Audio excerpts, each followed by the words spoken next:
Nickelodeon Animation Studios has given us some of the most memorable, iconic animated series over the last few decades. But it took Nickelodeon quite some time before they started creating their own cartoons in-house. What exactly did it take to get there? Let's find out. If you're enjoying what you see, make sure to like, comment, subscribe, and hype it up. While Nickelodeon's first original Nicktoon was Doug, it was certainly not the first original animated production to air on the network. A couple years earlier, on December 21st, 1988, Christmas in Tattertown made its world premiere. Nick hired Ralph Bakshi, who's most well known for his Fritz the Cat adaptation, as well as other films like Heavy Traffic and Coonskin, to make the special as a pilot for a potential series. Even though the films I just mentioned were targeted at mature audiences, he was no stranger to animation for all ages, having worked on Terrytoons and Mighty Mouse: The New Adventures. In the special, a selfish little girl named Debbie, her dog, and her doll Miss Muffet get transported to Tattertown, a place where trash comes alive. Debbie takes it upon herself to introduce Christmas to the town, while Miss Muffet teams up with Sydney the Spider to recruit an army of baddies so she can stop Debbie from spreading Christmas cheer. Her motive? Neglect from Debbie during the Christmas holidays. She even goes as far as to strike the town while dressed as Santa. Yep, this is Bakshi alright. Thankfully, the real Santa arrives and foils Miss Muffet's plan and she gets sent to jail. With the town still unconvinced about the holiday, Debbie plays Bing Crosby's White Christmas, which helps the denizens feel the holiday spirit in the end. Nickelodeon did initially order 39 episodes of a Tattertown series, but the project was terminated after a controversy with Mighty Mouse arose. In the episode The Littlest Tramp, there's a scene in which Mighty Mouse inhales crushed remains of a flower while trying to smell it. The show's editor tried to get the scene cut, but John I Hear You Like 'Em Young Chris Falusi insisted the scene stay. We'll get back to you later. Bakshi sided with John and even CBS okayed it. It wasn't until the American Family Association complained about it months later that it became an issue, alleging the scene depicted use. Bakshi stated that he would be crazy to put something like that in a kid's cartoon, and that the association took it out of context, but he removed the scene anyway to avoid any further backlash. To end things off for Tattertown, even if I don't think it's the best special, it is a very interesting start to Nickelodeon animation. Nick's next animated project followed only a year later and was yet another holiday special, Nick's Thanksgiving Fest on November 22nd, 1989. It was the first project at the network headed by Vanessa Coffey, who joined as an independent contractor since Nickelodeon didn't have the full infrastructure to support original animation. The special mainly focuses on two stories: Thanksgiving Nightmare by Kevin Altieri, and Thanksgiving Dreams by Terrence McDonald and Jim Carlson. Nightmare sees mice and roaches duel over who gets leftovers while a family's out of their house. However, they're not alone cause it looks like the family cat is looking for his own dinner. Dream takes place during the Great Depression and sees two kids named Emily and Sam dream about nearly everything in their kitchen coming to life to help them make a Thanksgiving dinner. Even the food is alive. Don't remind me of that movie, please. Once was enough. The cartoons have wraparound segments animated by Joey Album detailing Thanksgiving traditions. If the style looks familiar to you, he animated some of the iconic Nickelodeon doo-wop bumpers. Nick's Thanksgiving Fest is worth checking out to see where things started, but that's about all it has going for it these days. The special didn't do remarkable numbers, but did well enough to convince Nickelodeon to start creating original animation and served as the genesis of Nicktoons. While Thanksgiving Fest was in production, Nickelodeon president Geraldine Laybourne conducted a meeting with executives and producers to brainstorm what animation at Nick should look like. The consensus was that the network should focus on shows where the creator is front, back, and center.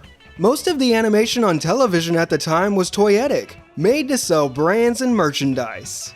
Nick was determined to change that by giving creative freedom. Laybourne tapped Coffey to get the initiative started by giving her freedom when it came to finding creatives in the Los Angeles area.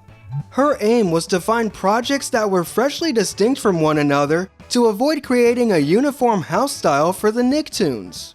Ultimately, she approved 8 6-minute pilots that cost about $100,000 each. Laybourne narrowed the selection down to 3 finalists to fill a 90-minute block on Sunday mornings. 13 episodes of Doug and Rugrats and 6 episodes of Ren and Stimpy. Laybourne was hesitant to go through with Ren and Stimpy at first because it made her uncomfortable, but Coffee insisted that if it didn't work, she could be fired. After this process, Coffee was named Nick's executive producer of animation and brought on Mary Harrington as a supervising producer. Doug was produced at Jumbo Pictures, Rugrats at Klasky Csupo, and Ren and Stimpy at Spumco.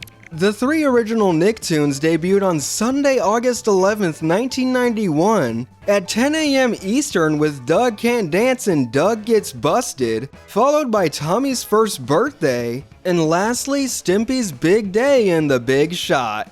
Even though Doug tested highest in the focus groups, Ren and Stimpy actually became the most popular after premiering. But while Jumbo and Klasky Csupo were delivering their episodes on time, Spumco was a completely different story. Strict working conditions, countless delays, and inappropriate material were ongoing issues that made Nickelodeon furious. Even others in the industry were calling out Spumco for crying out loud. The violence in the episode Man's Best Friend was the straw that broke the camel's back, leading to John Kay and Spumco getting fired by the network in September 1992. But with the show being one of the network's most successful at the time, what were they to do? I mean, they couldn't just cancel it after 19 or so episodes. Their solution? Recruit as much personnel from the show as possible to create more of it at a new studio established by Nickelodeon.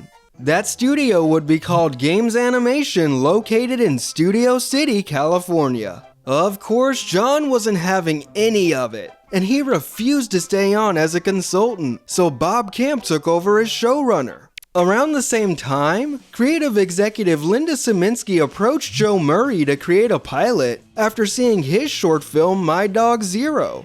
He was initially skeptical due to his disdain for television animation, but Saminsky won him over with the creator-driven philosophy. He didn't think My Dog Zero would work as a series, so he assembled a proposal document for what would become Rocko's Modern Life, featuring hand-painted cells and prototype character designs. Months went by, but Nickelodeon eventually approved the pilot to Murray's surprise, and he created Trasho Madness at his Saratoga, California studio. The first season of the full show started production at Games in January 1993. Since Murray hardly had any experience in the typical animation studio space, he started out by micromanaging but quickly learned to harness an anti-authoritarian, quaint, relaxing environment where everyone could collaborate together. The total opposite of Ren and Stimpy's situation. One visitor even called the environment preschool without supervision.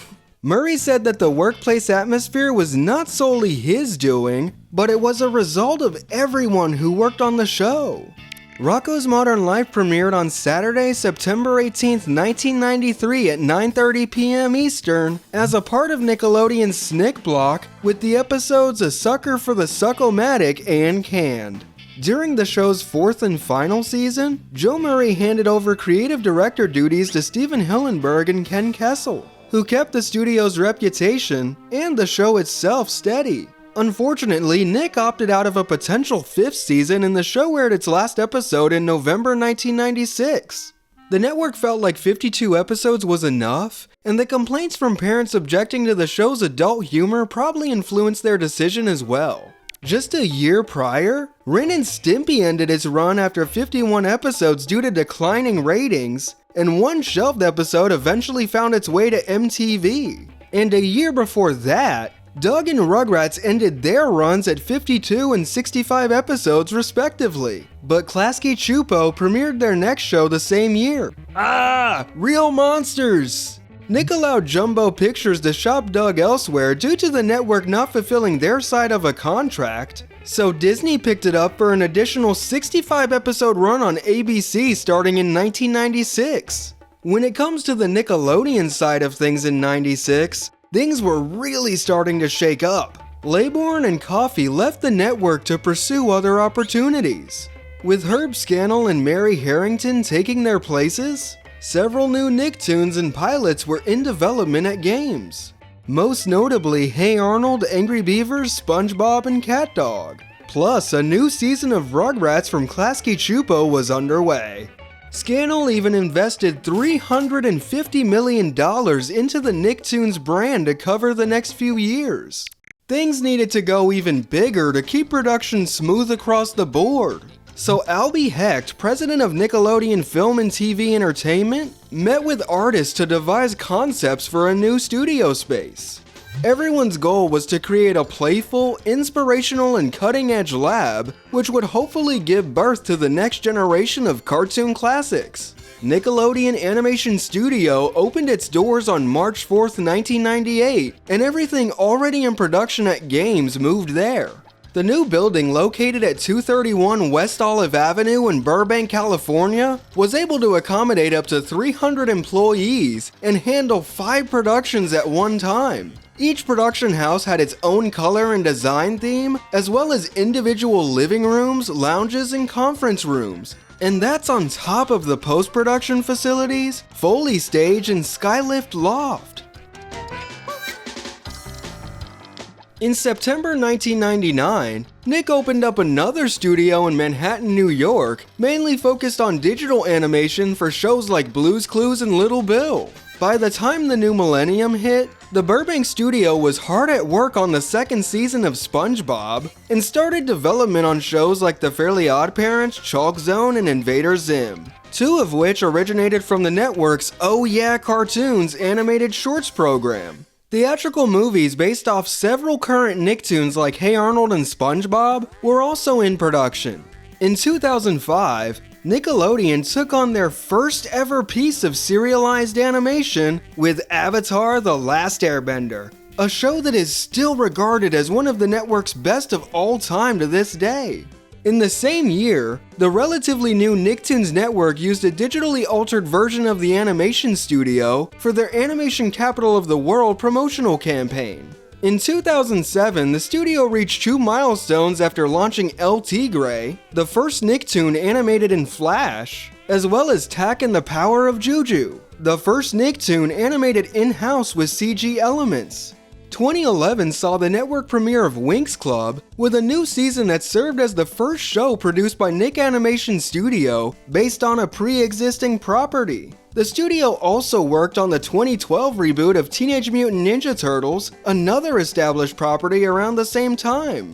Fast forward to 2015 and Nickelodeon announced plans to expand the studio into a 5-story complex, so that they could consolidate multiple animated and live-action productions going on in Southern California under one roof. Opening on January 11, 2017 as simply Nickelodeon Studios, productions like SpongeBob, The Loud House, and TMNT would no longer be spread between Burbank and Glendale. One major goal for the new campus was to act as a communal space, featuring tours, lectures, internships, and programs geared towards veterans, pros, and those looking to get into the industry. Russell Hicks, Nickelodeon's former president of content development and production, said that the campus allows for people to feel the freedom and inspiration of an artist's retreat. Some amenities include a coffee shop, a restaurant, a lecture courtyard, and a music room. The facility is also the current home of the Nickelodeon Time Capsule, which had to be moved after the Nickelodeon Suites and Resort in Orlando was rebranded to a Holiday Inn. It's still scheduled to be opened in April 2042. In addition to shows like The Loud House, It's Pony, Welcome to the Wayne, Glitch Tex, and Middlemost Post, the studio has focused on creating new material based on classic Nickelodeon properties, whether they be reboots, revivals, spin-offs, or movies. 2021 even saw the unveiling of Avatar Studios, a division of the main studio focused primarily on projects relating to the Avatar franchise. After the Paramount Skydance merger in 2025, Nick Animation is preparing to start working as a part of the Kids and Family Animation unit under the leadership of CBS Studios. This means that Nick Animation will no longer operate on its own terms for the first time in its storied history. Alec Botnick, Executive Vice President of CBS Studios Comedy Development for Alternative and Animation, was appointed as Nick Animation's new president in addition to keeping his CBS Studios role. George Cheeks, CBS Studios Chair of TV and Media, tapped Botnick to oversee the animation studio and its evolution across digital, TV, and streaming as they reimagine how they meet today's kids and families. It's been a long road, but this is where Nickelodeon Animation Studio is at in its current day. Hopefully, impending mergers don't screw things up any further. Please, please. What are some of your favorite creations from the studio over the years? Let's talk in the comments. Until then, I'll see you next time.